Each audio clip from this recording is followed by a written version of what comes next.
Hello friend. आज चर्चा करेंगे स्किन पर होने वाले सफ़ेद दाग के बारे में।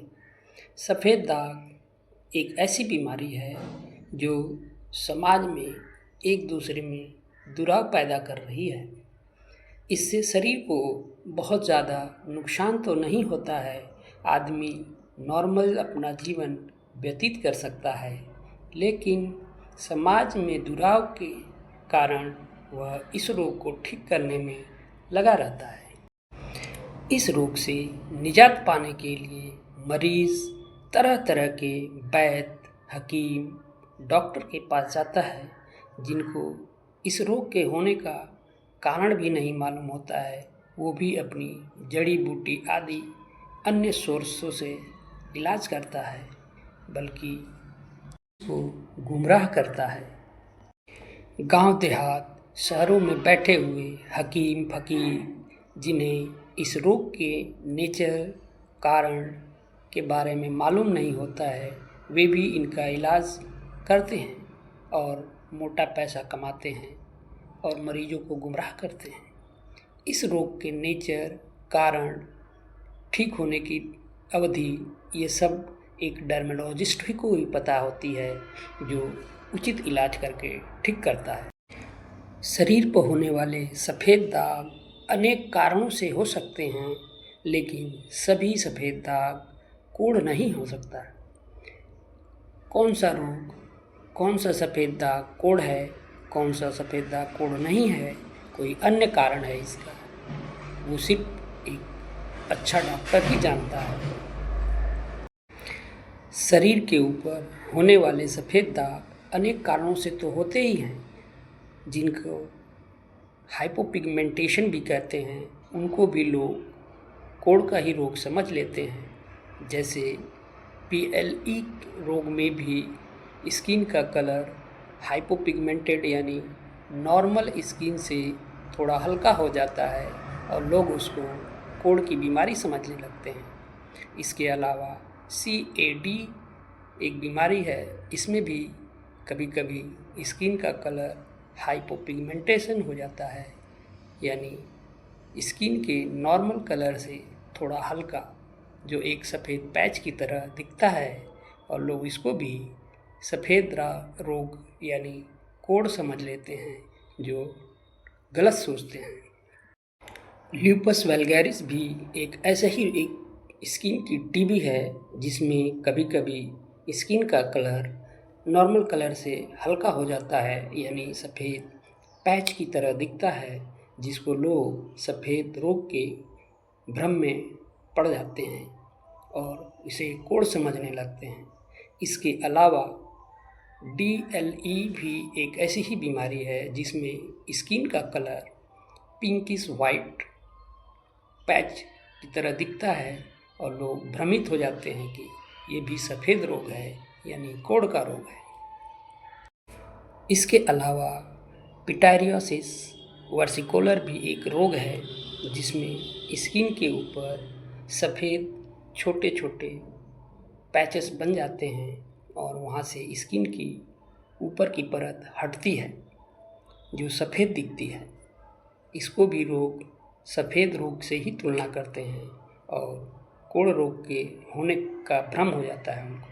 इसके अलावा पिटारियोसिस अल्बा भी एक ऐसा ही रोग है, जो स्किन मेनली सरफेस के ऊपर यानी चेहरे के ऊपर सफ़ेद पैच की तरह दिखता है, जो नॉर्मल स्किन से थोड़ा हल्का होता है और लोग इसको भी सफ़ेद रोग ही समझ लेते हैं।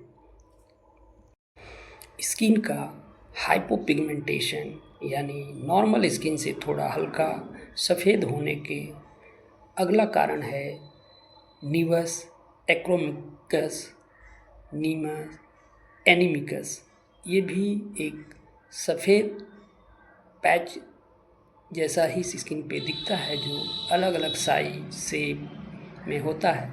यह जन्म होने के साथ या जन्म के कुछ दिनों के बाद शरीर पे दिखाई देता है, जो जिसमें कोई सिम्टम्स दिखाई नहीं देता है, न उसमें खुजली होती है, न जलन होता है, कोई परेशानी नहीं होती है, लेकिन नॉर्मल स्किन से सफ़ेद दिखता है और लोग इसको भी कोड समझ लेते हैं।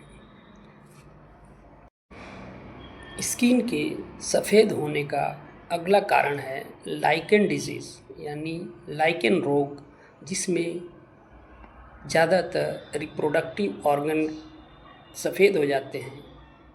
अदर स्किन भी सफ़ेद हो जाते हैं, लेकिन इसमें खुजली भी होती है, जलन भी हो सकता है। इसको भी लोग सफ़ेद दाग ही समझ लेते हैं, जबकि ये गलत है। इस तरह से बहुत सारे कारण हैं जो स्किन के कलर को हाइपोपिगमेंट यानी हल्का नॉर्मल स्किन से लाइट हो जाता है, जिसको लोग सफ़ेद रोग समझ लेते हैं। ये जितने भी स्किन के रोग मैंने बताए हैं जो सफ़ेद कलर पैदा करते हैं, ये छुआछूत की बीमारी नहीं होती है। ये जिनको है उन्हीं को रहती है। उनको छूने या स्पर्श या उनके साथ खान पान करने से एक दूसरे में फैलता नहीं है। अब बात करेंगे असली कुष्ठ रोग के बारे में, जो माइकोबैक्टीरियम लेप्री की वजह से होता है और ये इन्फेक्शियस होता है।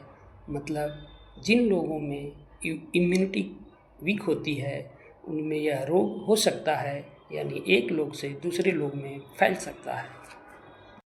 इस रोग को लेप्रोसी कहते हैं। यह शरीर के किसी भी अंग को, किसी भी पार्ट को प्रभावित कर सकता है और वहाँ पे सफ़ेद दाग, कुछ सिम्टम्स भी दिखाई देते हैं, जैसे झुनझुनाना, टिंगलिंग जिसको कहते हैं, सुनापन। एलोपैथ में इसका इलाज बहुत कारगर है, जो अलग अलग अवधि के लिए इसका इलाज करते हैं।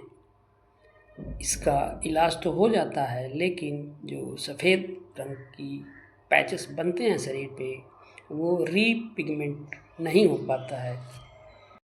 ये बीमारी जो लेप्रोसी है, ये एक पीढ़ी से दूसरे पीढ़ी में ट्रांसफ़र तो नहीं होती है, क्योंकि ये जेनेटिक डिसऑर्डर नहीं है। ये इन्फेक्शन की वजह से होता है, जो माइकोबैक्टीरियम लेप्री है उसकी वजह से होता है। स्किन के इस लेप्रोसी यानी कुष्ठ रोग में बहुत परेशानी होती है। मतलब हाथ के जोड़, पैर के जोड़ जाम हो जाते हैं, नोडुल्स निकल सकते हैं, सुनापन आ सकता है और भी बहुत सारी परेशानियां होती हैं जो एक पीढ़ी से दूसरे पीढ़ी में नहीं बदलती। इस बीमारी को पीछे बताए गए जितने भी सफ़ेद रंग प्रदूषित करने वाली बीमारी हैं, उनसे आसानी से अलग कर सकते हैं। जिनको जानकारी होगा वो इसको डिफरेंशिएट कर लेगा। सफ़ेद रोग पैदा करने वाले रोगों में अगला है विटिलिगो। विटिलिगो एक ऐसी बीमारी है जिसमें शरीर के अंदर ही कुछ ऐसे बदलाव हो जाते हैं जिसकी वजह से स्किन का जो नॉर्मल कलर प्रोड्यूस करने वाले सिस्टम होता है उसको ही डिस्ट्रॉय कर देता है और वहाँ पे सफ़ेद पैच बन जाता है और ये लगातार इसके शेप साइज बढ़ सकते हैं, जिसको हम एक्टिव फॉर्म कहते हैं, या कुछ मरीजों में यह बिल्कुल फिक्स यानी स्थिर रहता है, उसके शेप साइज में कोई बदलाव नहीं रहता है। विटिलिगो एक ऐसी बीमारी है जो एक व्यक्ति से दूसरे व्यक्ति में ट्रांसफ़र नहीं होती है, यानी छुआछूत की बीमारी नहीं है, जबकि लेप्रोसी एक छुआछूत की बीमारी थी। विटिलिगो छुआछूत की बीमारी नहीं है, जिसको हुआ है उसी को रहेगा। यह एक पीढ़ी से दूसरे पीढ़ी में हो सकता है, नहीं भी हो सकता है, लेकिन एक व्यक्ति से दूसरे व्यक्ति में खान पान स्पर्श से ये नहीं बदलता है या नहीं होता है। विटिलिगो की बीमारी अंग्रेजी दवाई से ठीक हो जाता है, यानी जहाँ सफ़ेद दाग बन जाता है उसको रीपिगमेंट कर सकते हैं या कुछ वर्षों के बाद वह नॉर्मल कलर हो जाता है। लेकिन इसका एक ड्यूरेशन फिक्स नहीं है कि कितने दिनों में ये पूरी तरह से ठीक हो पाएगा। लेकिन हाँ, ये बहुत जटिल है जिन विटिलिगो बीमारी में बाल सफ़ेद हो जाते हैं उनको काला करना बहुत कठिन काम होता है या उनको ठीक करना बड़ी मुश्किल होती है। अब तक जितने भी रोग बताए हैं जो सफ़ेद रंग पैदा करते हैं स्किन के ऊपर, उनको डिफरेंशिएट करना जो डर्मेटोलॉजिस्ट है उसको अच्छी तरह आता है, लेकिन जो गांव, बाज़ार, शहरों में बैठे हकीम हैं उनको पता ही नहीं रहता है कि कौन सी बीमारी की वजह से ये सफ़ेद दाग हुआ है, लेकिन वो अपना एक ही दवा सबके ऊपर आजमाते हैं। ठीक हो गया तो ठीक, अदरवाइज। दोस्तों, इलाज की बात करें तो सबसे पहले हम लेप्रोसी जो एक कुष्ठ रोग है का करते हैं। इसमें रिफेम्पिसिन, क्लोफाज़ाइमिन, डेप्सन आदि का कम्बिनेशन हम अलग अलग ड्यूरेशन के लिए, जैसे 6 महीने, 12 महीने, यहाँ तक कि 2-2 साल तक का होता है, जिससे इन्फेक्शन ख़त्म हो जाता है और मरीज़ पूरी तरह से ठीक हो जाता है। अगला रोग जो विटिलिगो है, यह एक ऑटो इम्यून डिजीज़ है जिसके इलाज में इम्यूनोसप्रेसेंट, इम्यूनोमॉड्यूलेटर एंड लाइट थेरेपी से स्किन का कलर नॉर्मल यानी ठीक कर दिया जाता है। इस तरह से हम सफ़ेद दाग को पहचान कर उसके हिसाब से अलग अलग ट्रीटमेंट से उसको ठीक करते हैं। धन्यवाद।